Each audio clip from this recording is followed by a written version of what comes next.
أعوذ بالله من الشيطان الرجيم بسم الله الرحمن الرحيم اعوذ باللہ من الشیطان الرجیم بسم اللہ الرحمن الرحیم الحمد للہ رب العالمین الصلاة والسلام علی اشرف الخلائق اجمعین اما بعد فقط صلوات پڑھیں محمد و آل محمد پر۔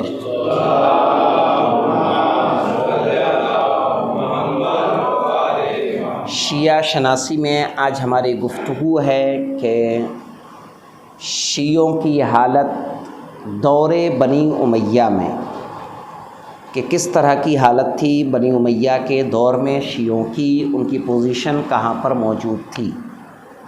اس کو دو حصوں میں بانٹا گیا ہے، ایک کربلا سے پہلے اور ایک کربلا کے بعد۔ بنی امیہ کی حکومت کب شروع ہوتی ہے؟ مطلق طور پر سن 41 ہجری میں صلح امام حسن کے بعد۔ صحیح ہے، چونکہ جب مولا کائنات خلیفہ ہیں تو آپ باقاعدہ لوگوں کے چنندہ خلیفہ ہیں، آپ خلیفۃ اللہ بھی ہیں اور لوگوں کے چنے ہوئے بھی خلیفہ ہیں، اور آپ کے بعد امام حسن علیہ السلام خلیفہ ہوتے ہیں۔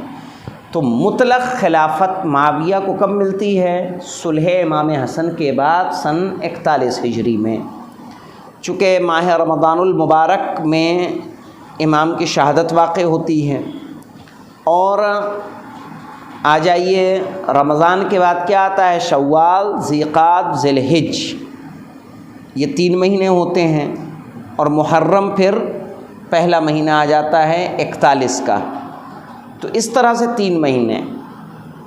تاریخ یعقوبی کے یہاں کے مطابق امام حسن علیہ السلام کی حکومت 2 ماہ رہی، ایک روایت کے مطابق۔ اگر 2 مہینہ رہی اور اس کے بعد صلح ہوتی ہے تو سن 40 میں ہی معاویہ مکمل طور پر کیا ہو جاتا ہے؟ خلیفہ۔ دوسری روایت تاریخ یعقوبی میں نقل ہے کہ 4 مہینے آپ نے حکومت کی ہے۔ ایک سیوطی نے تاریخ لکھی ہے، سیوطی نے کہا ہے آپ کی خلافت 5 یا 6 مہینہ تھی۔ تو زیادہ رائے ہماری کہاں پہ آ رہی ہے؟ 4 مہینہ، 5 مہینہ، 6 مہینہ۔ ایک رائے ہے 2 مہینے کی۔ ایسے میں یا تو آپ کی حکومت کتنے رہی؟ 4 رہی، 5 رہی یا 6 رہی۔ اور اس طرح سے معاویہ کو کلی اگر خلافت مل رہی ہے تو وہ سن 41 ہجری میں مل رہی ہے۔ جب امام کو معاویہ نے کس طرح سے کیا کیا ہے کہ جعدہ بنت اشعث کے ذریعے سے زہر دلوا کر امام حسن علیہ السلام کو شہید کروانے کا کام معاویہ نے انجام دیا ہے۔ اور اس کے بعد جب سن 50 ہجری میں امام کی شہادت واقع ہو جاتی ہے تو اس شہادت کے بعد معاویہ مطلق العنان ہو جاتا ہے۔ لیکن اس سے پہلے اگر دیکھا جائے صلح کی نوبت کس طرح سے آئی؟ صلح کی نوبت اس طرح سے آئی کہ شہادت مولائے کائنات کے بعد، چونکہ امام علی مقام کا وہ رتبہ، وہ دبدبہ، آپ کی شجاعت کا وہ روب تھا کہ شیعوں میں ایک قوت پائی جاتی تھی، شیعہ اپنے آپ کو مضبوط سمجھتے تھے۔ شہادت مولائے کائنات کے بعد شیعوں میں ایک کمزوری آئی، ان میں کچھ تفرقہ پیدا ہوا، اور اس تفرقے میں خود معاویہ نے زیادہ کام انجام دیا۔ ایک وجہ ہوئی حب دنیا۔ کیسے آج سیاسی پارٹیاں MLAs خریدنے کے لیے، MPs خریدنے کے لیے پیسے خرچ کرتی ہیں، وہی کام معاویہ نے اس دور میں انجام دیا تھا کہ مولائے امام حسن علیہ السلام کے سرداروں کو خریدنے کے لیے، صحیح ہے، ان کو درہم و دینار دیے ہیں تاکہ وہ ان کے طرفدار ہو جائیں، اور درہم و دینار کے لالچ میں آ کے ان کا دین اتنا پھر گیا کہ انہوں نے معاویہ سے وعدہ کر لیا کہ ہم امام حسن کو تمہارے حوالے کر دیں گے۔ اور اس طرح کے خط جب معاویہ کے پاس پہنچے تو معاویہ نے یہ سارے خط امام حسن کے سامنے پیش کر دیے اور پیش کر کے کہا کہ میں آپ صلح کر لیں، اور صلح اس شرط پہ ہوئی کہ امام حسن صلح کے شرائط تحریر کریں گے۔ صلح کے شرائط میں لکھا گیا کہ معاویہ کو اپنے بعد جانشین مقرر کرنے کا حق نہیں ہوگا۔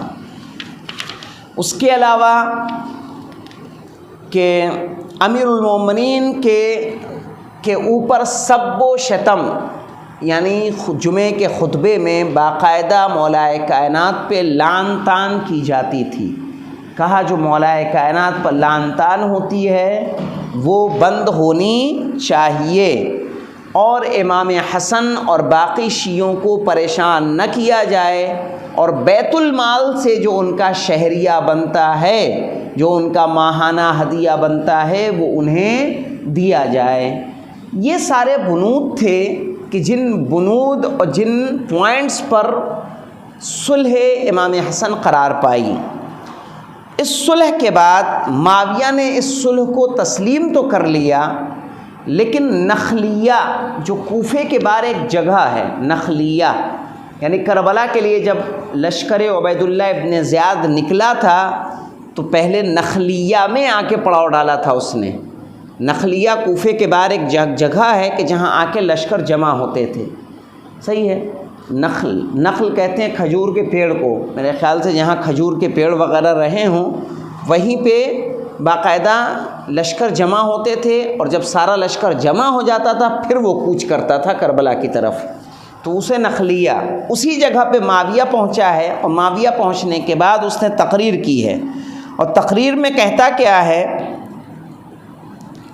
کہ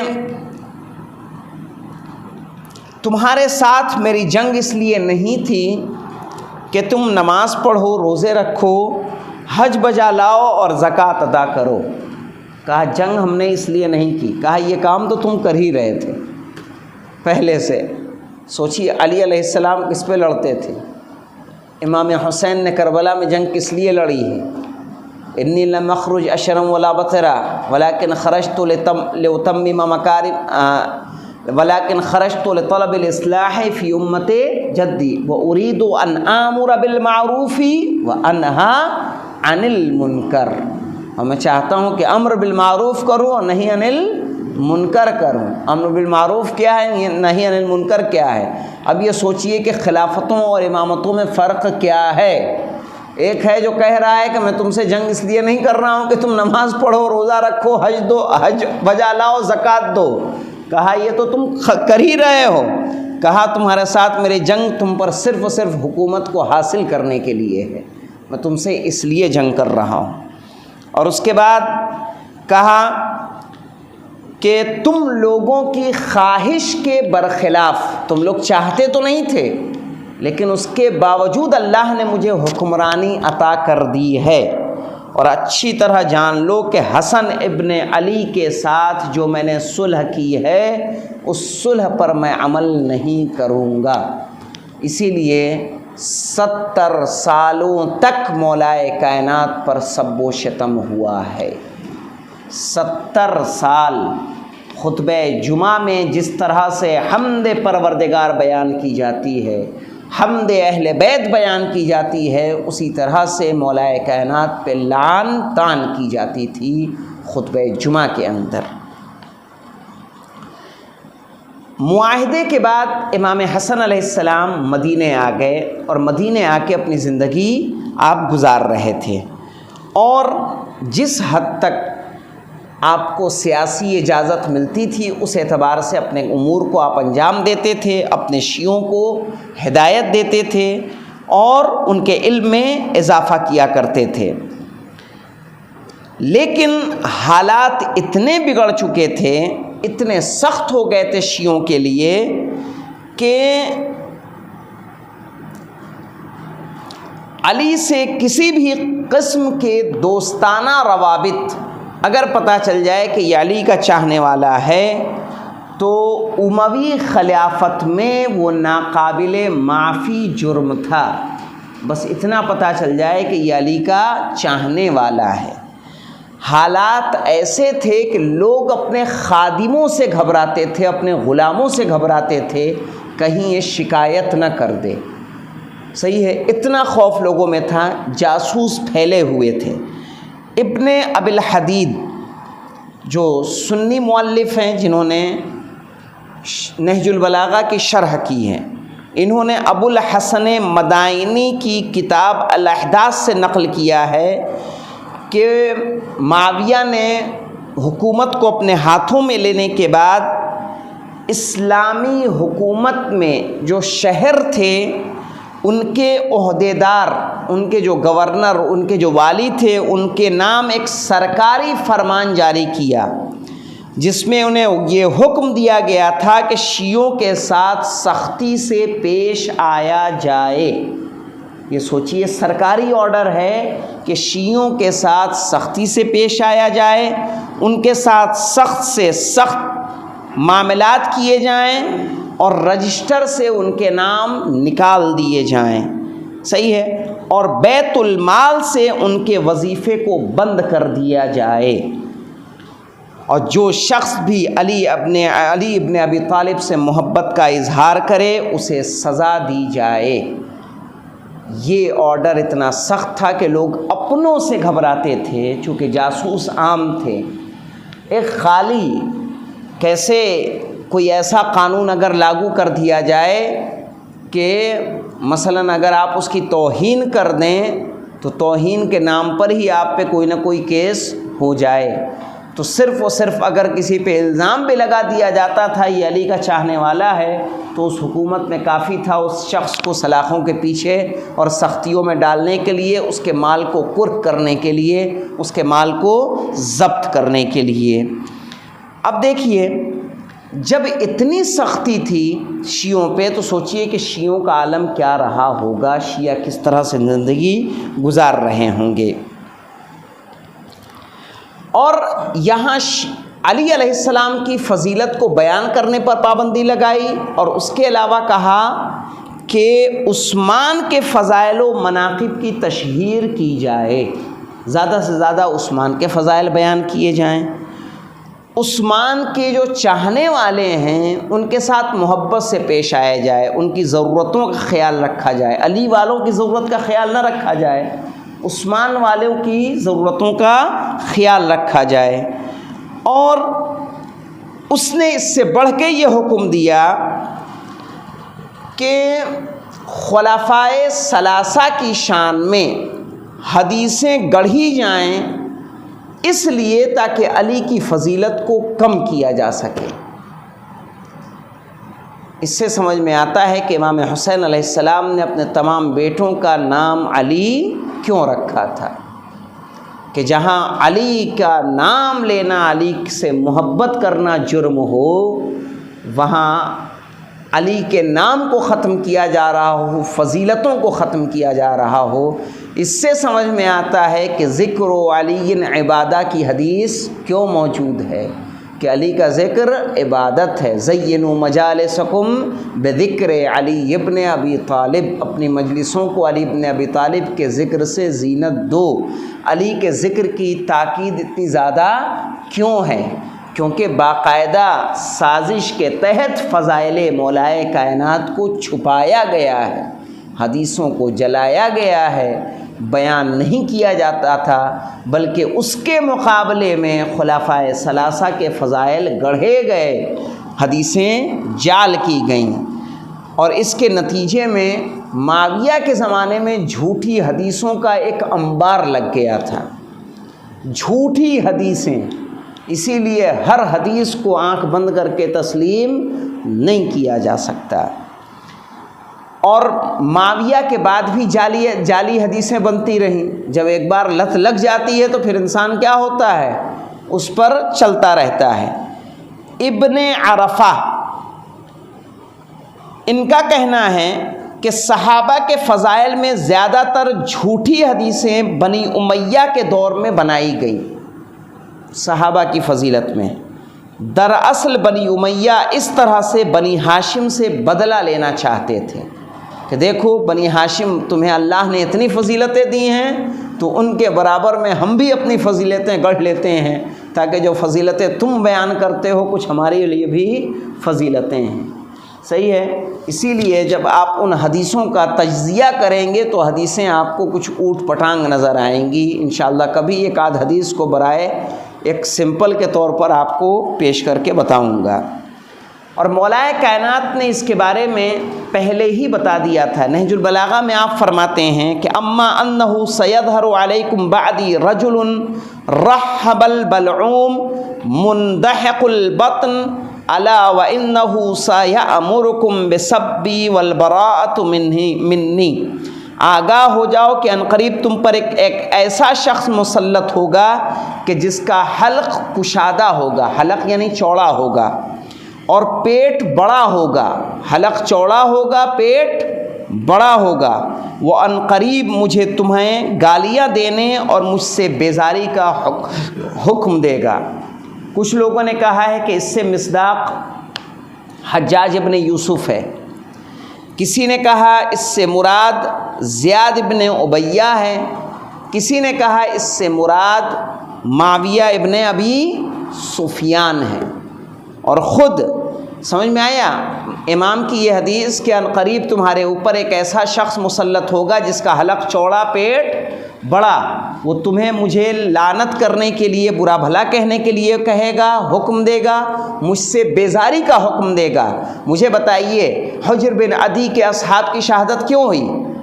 حجر بن عدی سے کیا کہا گیا تھا؟ علی پر لعنت کرو، علی سے براءت کرو.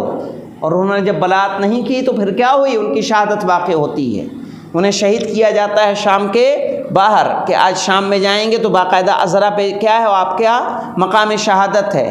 یہاں تک کہ انہوں نے اپنے بیٹے کو اپنے سامنے کہا کہ پہلے اس کو شہید کرو، کہیں ایسا نہ ہو کہ میں شہید کیا جاؤں، میرا بیٹا میرے بعد علی سے براءت کا اقرار کر لے. ظاہر ہے اتنے محتاط تھے علی کے چاہنے والے کہ جان دینا قبول تھی، اپنے بچے کی جان اپنے سامنے قتل کروانا انہیں قبول تھا، لیکن علی سے براءت انہیں منظور نہیں تھی. کہا وہ تمہیں حکم دے گا کہ تم مجھ سے براءت کرو. تو ظاہر ہے اس سے مراد کچھ لوگوں نے کہا کون ہے؟ حجاج ابن یوسف ہے کہ جس نے خوب قتل و غارت کری ہے، جو بنی عباس کا پہلا خلیفہ ہے. نہیں حجاج ابن یوسف بنی عفن وہ صفاح ہے. حجاج ابن یوسف خود بنی امیہ کا ہے. تو حجاج ابن یوسف ہے یا زیاد بن عبیہ ہے اور یا پھر معاویہ ابن ابی سفیان ہے. اور خود مصنف کہتے ہیں، ابن حدید کی نظر میں کہتے ہیں کہ معاویہ ابن سفیان والا قول زیادہ صحیح لگتا ہے، چونکہ تاریخ میں انہوں نے جو واقعات اس وقت ہوئے ہیں اس سے انہوں نے ملاتے ہوئے پوری تطبیق کی ہے کہ اس کی تطبیق کس پر ہوتی ہے؟ معاویہ پر.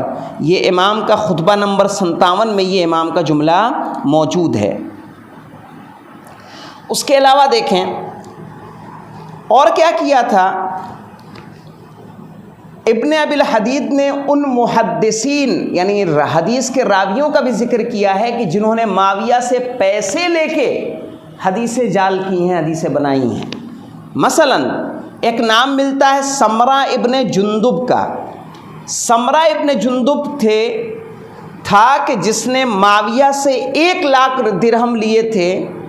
اس بات کے لیے معاویہ نے دیے تھے کہ وَمِنَ النَّاسِ مَن يُعْجِبْكَ قَوْلُهُ فِي الْحَيَاةِ الدُّنْيَا، کہ لوگوں میں سے ایسے لوگ ہیں کہ جن سے دنیا کی باتیں کی جائیں تو ان کو بہت اچھا لگتا ہے. کہا یہ کہہ دو کہ یہ علی کی شان میں ہے.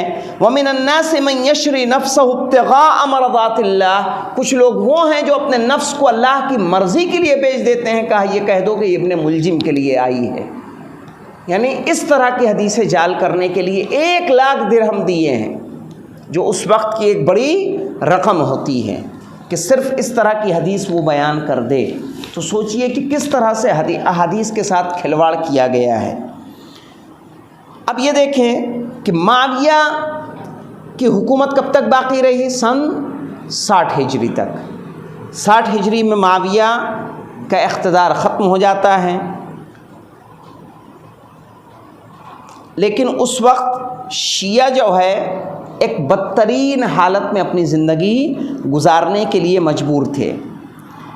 اسی معاویہ کے دور میں حجر بن عدی، عمرو ابن حمق خزاعی، رشید حجری، عبداللہ حضرمی جیسی نامور شخصیتیں صرف اور صرف معاویہ کے حکم سے شہید کی گئیں، کہ جو نامور شیعہ تھے، صحابی تھے، مولا علی کے چاہنے والے تھے، عابد تھے، نمازی تھے، پرہیزگار تھے۔ اس کے باوجود علی کے چاہنے والے کفن سر پر باندھے ہوئے علی کو چاہتے تھے۔ اس وقت بھی ایسے لوگ موجود تھے۔ اب آ جائیں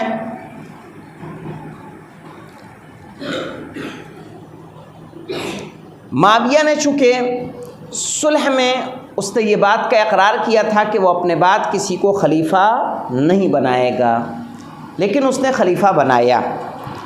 اب سن 50 ہجری میں شہادت امام حسن کے بعد خلافت کس تک منتقل ہو رہی ہے؟ امام حسین علیہ السلام کے پاس۔ تو سن 50 کے بعد سے امام حسین خلیفہ ہیں۔ امام حسین خلیفہ ہیں، لیکن سن 60 تک امام حسین نے معاویہ کے خلاف قیام نہیں کیا۔ قیام نہ کرنے کی وجہ کیا رہی ہے؟ قیام نہ کرنے کی وجہ وہ صلح نامہ تھا جو امام حسن علیہ السلام نے معاویہ سے کیا تھا۔ معاویہ بھلے صلح کی پابندی نہ کرے، لیکن امام حسن اس صلح کی پاسداری کر رہے ہیں کہ جس صلح کو ان کے بھائی امام حسن نے انجام دیا تھا۔ ظاہر ہے اس صلح کی پاسداری امام حسین علیہ السلام نے کی، لیکن ایسا نہیں ہے کہ امام حسین علیہ السلام نے کچھ نہ کہا ہو معاویہ کو، بلکہ باقاعدہ معاویہ کو تنبیہ کی ہے۔ بھلے قیام نہیں کیا ہے تو معاویہ کو باقاعدہ تنبیہ کی ہے کہ تو حجر ابن عدی اور ان کے اصحاب کا قاتل ہے۔ خط لکھا ہے امام نے، امام حسین علیہ السلام نے کہا تو حجر ابن عدی اور ان کے اصحاب کا قاتل ہے، کہ جو سب کے سب عابد اور زاہد اور بدعتوں کے مخالف تھے، امر بالمعروف اور نہی عن المنکر کیا کرتے تھے۔ اس کے علاوہ دیکھیں، تو نے ہی عمرو ابن الحمق خزاعی کو قتل کیا ہے، جو جلیل القدر صحابی تھے اور کثرت سے عبادت سے کثرت عبادت سے جن کا بدن کمزور ہو چکا تھا، کہا تو نے ان کو قتل کیا ہے۔ عبداللہ ابن یحییٰ حضرمی کو صرف اس جرم میں شہید کر دیا گیا کہ وہ علی کے دین و مذہب پہ تھے۔ تو آپ نے کہا کیا علی کا دین و مذہب رسول کے دین و مذہب سے الگ ہے، یا علی کا دین و مذہب وہی مذہب ہے کہ جو رسول کا دین و مذہب تھا؟ چونکہ میں پہلے یہ حدیث بیان کر چکا ہوں کہ جب علی علیہ السلام نے خلافت کو لینے کے بعد نماز پڑھائی ہے تو اصحاب نے چلا کر کہا ہے کہ ہم نے ویسی نماز پڑھی کہ جس طرح سے رسول کے پیچھے ہم نماز پڑھا کرتے تھے۔ اس سے پتہ چلتا ہے کہ جو دین رسول کا تھا وہی علی کا تھا، اور اس کے باوجود اس جرم میں عبداللہ ابن یحییٰ حضرمی کو شہید کیا گیا کہ یہ علی کے دین پر عمل پیرا ہیں۔ کہا تو نے اپنے بیٹے یزید کو جو شراب پیتا ہے، جو کتوں سے کھیلتا ہے، تو نے مسلمانوں کا خلیفہ معین کیا ہے۔ اس پر امام نے اعتراض کیا ہے، کہا مجھے مسلمانوں کے درمیان، تو یزید نے امام کو خط لکھ کے باقاعدہ ڈرانے کی کوشش کی ہے کہ آپ جو ہیں فتنہ پیدا کر رہے ہیں مسلمانوں کے درمیان۔ تو امام نے فرمایا کہ تو مجھے مسلمانوں کے درمیان فتنہ پیدا کرنے کے لیے ڈرا رہا ہے، تو میری نگاہ میں مسلمانوں کے لیے تیری حکومت سے بدتر کوئی اور فتنہ نہیں ہے، اور میری نظر میں تیرے خلاف جہاد سے بہتر کوئی کام نہیں ہے۔ تو ظاہر ہے امام تب تک خاموش رہے کہ جب تک معاویہ زندہ رہا۔ معاویہ جب سن 60 ہجری میں اس دنیا سے جاتا ہے اور اس کے بعد یزید زمام خلافت کو سنبھالتا ہے، تو اب امام اس صلح کے پابند نہیں ہیں۔ صحیح ہے، اس صلح کے مطابق امام حسن کے بعد خلافت کس کی ہونی تھی؟ امام حسین علیہ السلام کی ہونی تھی۔ انشاءاللہ واقعہ کربلا کے بعد کیا کیا شیعوں پہ گزری ہے، کس طرح سے گزری ہے، وہ انشاءاللہ ہم لوگ کل بیان کریں گے۔ والحمدللہ رب العالمین۔